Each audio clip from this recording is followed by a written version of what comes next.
Muy buenas, ¿qué tal? En este vídeo vamos a hacer un pequeño repaso de la normativa europea para los drones de menos de 900 gramos, lo que sería la clase C1 si ya hubiera marcado de clase. Como todos sabemos, de momento no hay ningún dron que tenga marcado de clase CE, pero ya sabemos que se puede obtener de forma retroactiva si el dron tiene ciertas características o se implementan y si el fabricante decide obtenerlo. Por esto, si tienes un DJI Air 2 o 2S, un Hubsan Zino, un Fimi X8 o en el futuro un Autel Evo Lite o Lite o cualquier otro dron de menos de 900 gramos, este vídeo te interesa. Como siempre os voy a explicar la normativa a mi manera, con las leyes en la mano, para que no tengáis absolutamente ninguna duda. Por favor, suscribiros al canal si ya no estáis suscritos. Vamos a empezar.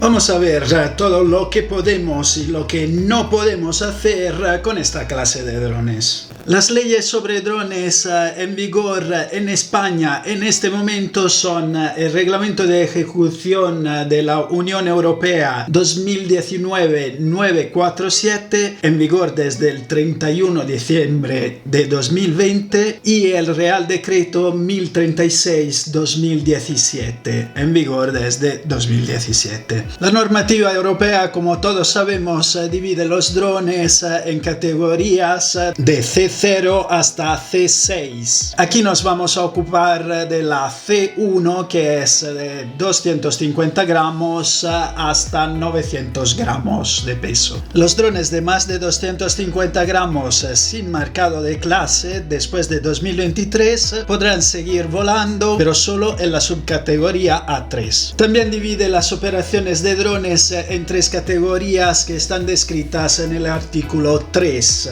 La categoría abierta, específica y certificada. Aquí vamos a hablar exclusivamente de la categoría abierta descrita en el artículo 3.a. En la práctica se puede volar en espacios libres sin ninguna autorización de la autoridad reguladora, que en España es AESA. Las únicas excepciones a esta regla son los aeródromos y los helipuertos, con los cuales hay que coordinarse, o sea, llamar por teléfono o mandar un email un par de días antes para avisar que estamos volando en esa zona, y en teoría, no siendo AESA y no siendo un permiso, no te lo pueden denegar. Y las zonas CEPA o zonas de especial protección para aves y los espacios naturales, para los cuales sí que hay que pedir permiso, pero en este caso es a los gestores de las zonas, y sí que te lo pueden denegar para no molestar a los animales, por ejemplo. De todos modos, si tienes un dron, hay algunas cosas que son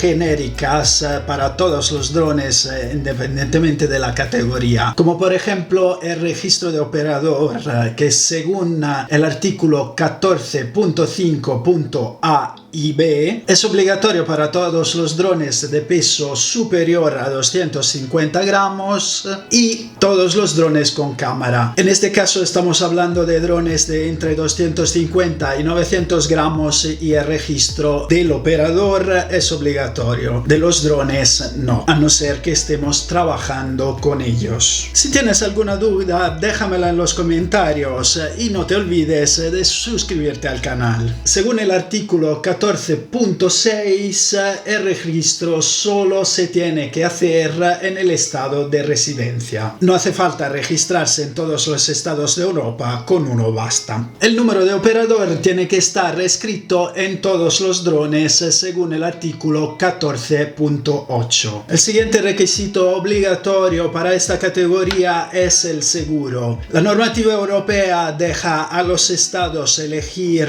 qué tipo de drones necesitan necesitan seguro, y en España, en virtud de la Ley de Navegación Aérea de 1960, se ha decidido que todas las aeronaves necesitan de un seguro, por lo menos hasta que salga el siguiente Real Decreto, en el cual los drones de menos de 250 gramos no necesitarán de seguro. Hay que volar a menos de 120 metros de altura desde el punto más cercano a la superficie, según el artículo 4.e y según se especifica en el anexo A en el apartado UAS Open 010.2, como se ve en este dibujo. Se puede volar a 15 metros por encima de un obstáculo artificial de más de 105 metros, según el apartado UAS Open 010.3. No se puede volar por encima de aglomeraciones de personas, según el artículo 4.c. Las aglomeraciones están definidas en el artículo 2.3. Prácticamente tienes aglomeración cuando la densidad de las personas es tal que no se pueden mover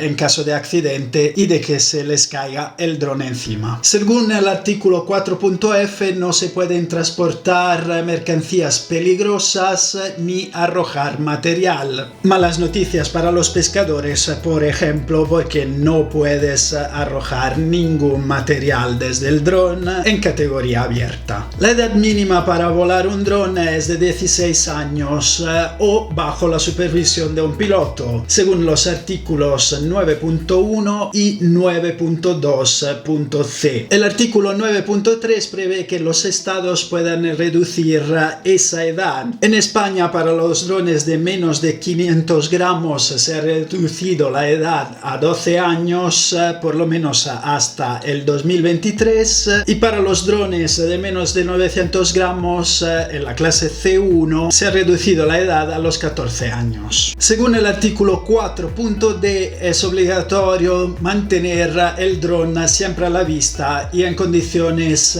VLOS, según la definición del artículo 2.7. Durante el periodo de transición, los drones de menos de 500 gramos podrán volar en la categoría A1, siempre sin volar sobre personas no participantes a la operación. Esto está recogido en el artículo 22.a. El artículo 22.b dice que con los drones de menos de 2 kilos nos podemos quedar a más de 50 metros de personas, pero solo si se dispone de certificado A2 que se obtiene con un examen. El apartado UAS Open 010.1 del anexo A define las subcategorías A1, A2 y A3. Aquí en este vídeo vamos a ver las tres subcategorías porque con ciertos requisitos, con los drones de entre 250 y 900 gramos se puede volar en las tres categorías. Vamos a ver los requisitos de la subcategoría A1 en el apartado UAS Open 020. Para los drones de entre 250 y 900 gramos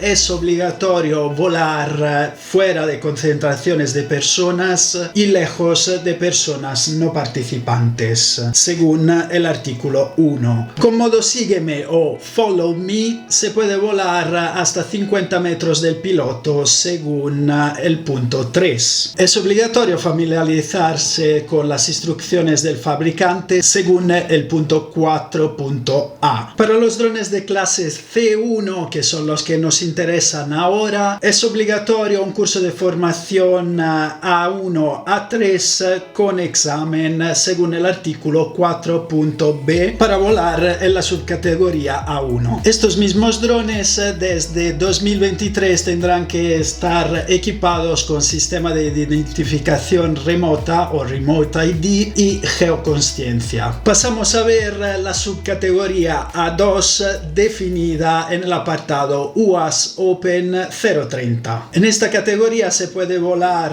hasta 30 metros de personas no participantes o 5 metros con modo de baja velocidad y evaluación de condiciones meteorológicas, prestaciones de la aeronave y aislamiento de la zona. Esto dice el artículo 1. El piloto tiene que estar familiarizado con las instrucciones del fabricante y tener certificado A3 teórico según el punto 2.a y práctico según el punto 2.b. Además, tiene que tener el certificado A2 con examen teórico adicional según el punto 2.c. En A2 se puede volar con aeronaves de clase C1 y sistema de geoconsciencia e identificación remota según el artículo 3. Hay que tener en cuenta las excepciones del periodo de transición que ya he especificado antes. Vamos a ver ahora la subcategoría A3 definida en el apartado UAS Open 040. Las operaciones en A3 son lejos de personas no participantes según el punto 1, a un mínimo de 150 metros de zonas residenciales, industriales, comerciales o recreativas según el punto 2 y con un piloto familiarizado con las instrucciones del fabricante y con certificado A1 A3 según el punto 3. Según el apartado UAS Open 070 en los puntos 1 y 2, todos los certificados tienen una validez de 5 años y se renuevan con un curso de actualización o, en el caso de estar ya caducados, con un examen. Para los que tengan certificados anteriores a la nueva normativa IA 2021, el artículo 21.2 prevé la adaptación a los nuevos certificados que se puede hacer para España en la web de AESA, antes de 2022. El apartado UAS Open 060 nos dice cuáles son las responsabilidades del piloto. Hay que tener el certificado correspondiente a la categoría y llevarlo siempre encima. Esto en el punto 1.a. AESA ha confirmado que se acepta el formato electrónico, se pueden tener todos en el móvil. Hay que informarse sobre las zonas geográficas de UAS.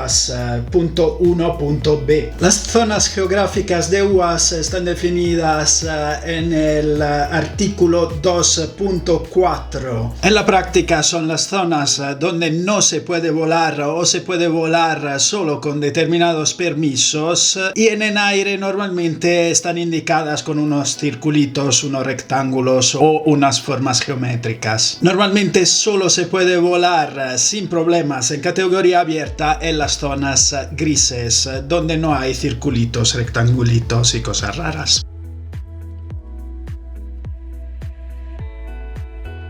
Hay que observar el entorno y la presencia de obstáculos o personas no participantes. Punto 1.c. Hay que comprobar que el UAS esté siempre en condiciones de vuelo y, en el caso de tenerlo, que el Remote ID esté activo y actualizado. Este es el punto 1.d. Siempre hay que verificar que el peso de la aeronave no supera la masa total al despegue ni el límite de su clase. Punto 1.e.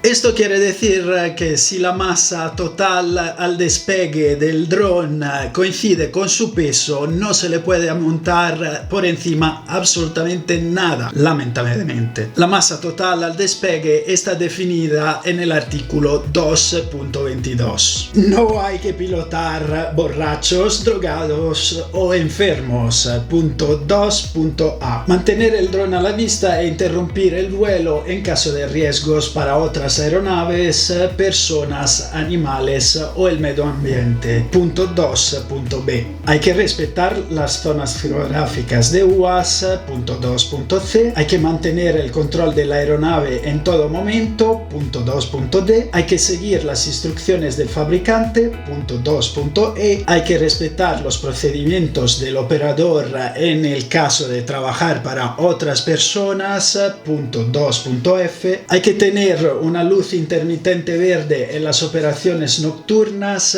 pero esto desde el 1 de julio 2022, punto 2.g. Atención, porque sin permiso de los responsables de la emergencia no se puede volar en zonas donde están en curso emergencias. Y este es el punto 3. En el Real Decreto de 2017 se especifican en el artículo 44 las condiciones para volar en situaciones de emergencia. En el punto 4 se especifica que los pilotos podrán ser asistidos por un observador en contacto directo con ellos. En el caso de los drones FPV esto es básico. Adicionalmente hay que recordar que según el artículo 32 del Real Decreto 2017 no se puede volar cerca de instalaciones militares o estratégicas y de centrales nucleares, y hay que respetar una distancia de 25 metros en horizontal y 50 en vertical de cualquier instalación de sectores estratégicos como transporte, energía, agua, etc. Es el caso, por ejemplo, de las presas, que son muy fotogénicas, pero tampoco te puedes acercar tanto. Hasta aquí la normativa, espero que te haya quedado todo claro, pero si tienes todavía alguna duda, déjamela en un comentario. Y si este vídeo te ha gustado, déjame un me gusta. Si además te ha parecido útil, suscríbete al canal para no perderte los siguientes. Arrivederci.